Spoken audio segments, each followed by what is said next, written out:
Hello, welcome to the Market Carver. I'm Adam Harter, Chief Investment Officer, along with Andrew Thrasher, Chartered Market Technician and Portfolio Manager. Thank you so much for clicking and giving us a few minutes of your time. We'll go over a couple of the points that we had from this week's investment allocation meeting. We've got a pretty short one for you this week.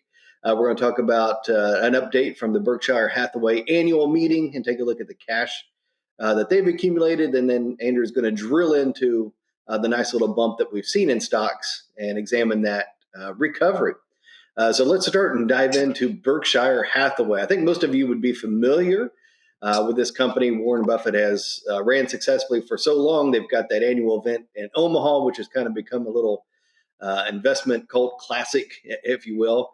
One of the most important pieces that has come out of that, their stockpile cash has risen to almost $200 billion, a really staggering amount of cash that they've accumulated because they've collected incoming dividends and so forth from the companies that they own and haven't found many attractive places to put that to use. They are known for this over time, being extremely patient with cash that they have and really picking their shots, if you will, with attractive investments. Now, just to put some perspective on just how much the cash that is, I did some quick analysis before logging on here and find that $189 billion, if that was its own little company, it would be among the top 50 holdings in the Russell 1000. So that just goes to show you how difficult it is for them to actually put that money to work because there's just not many companies that large that they can take big bites of. But I think the bigger fact there is the patience. Just one other last point that I would make of interest for Berkshire. Of course, it's got many different underlying holdings. They have a gigantic insurance operation. Most well known is Geico. They own several industrial oriented companies like Burlington Northern and many, many others. And they also own public stocks, Apple being the largest by far of all of them. However, Berkshire itself is classified as a financial stock. And is far and away actually the largest stock in the financial sector. JP Morgan would be the second at nearly 10% of XLF, the exchange traded fund that tracks the financial sector, and Berkshire is now over 13%, simply because it is classified as a financial stock, yet it's clearly got many different faucets. So interesting update from Warren Buffett and Berkshire Hathaway. Andrew, I'll pass it back over to you for an S&P 500 update. All right, thank you, Adam. So one of the topics that we discuss every single week in the allocation meeting is going under the hood of the major indices and wanting to evaluate how individual stocks are performing. This is also a topic I bring up quite a bit on this market carver if you've been a regular viewer, and that's the chart I'm sharing today. Every single day I'm evaluating and looking to see how many stocks are going higher and lower depending on what the actual market's doing, and this can give us very great insight.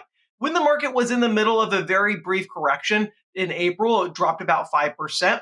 We actually started seeing towards the end of that we started seeing more stocks actually advancing most days, even though the S&P 500 was going down. You can see that by the blue arrows on this chart. The green bars are showing us the number of stocks going up. The red bars are showing us the number of stocks going down. And so while the market was going lower, we actually saw this short-term trend of more stocks going higher, giving us reason to believe that maybe that correction was going to be pretty short-lived and could soon reverse. And that's exactly what happened. We then started seeing days where over 70% of the market was actually going higher, and that's what gives us those green arrows on the S&P 500 chart. I apologize, there's a lot going on there, but that tells us when we have very, very strong days, we have a lot of participation on the upside, and we have most stocks going higher. So we like to see as many green arrows as we can. That tells us we have a very healthy market. And so now the market's begun to recover. We've bounced back, recovered a lot of key price levels that we're watching. And we're starting to see at the end of last week, we had another 75% update, meaning 75% of stocks were going higher as of last Friday. And we hope to continue to see that play out. Now, during that time, while most stocks were going higher, we also want to see how are they performing relative to the S&P 500. And unfortunately there the data doesn't look as positive. We saw a lot of stocks were still underperforming the market. So they might be going higher. Maybe the S&P was go up 0.5%. Other stocks were only maybe going up 25 basis points, kind of use that as an example.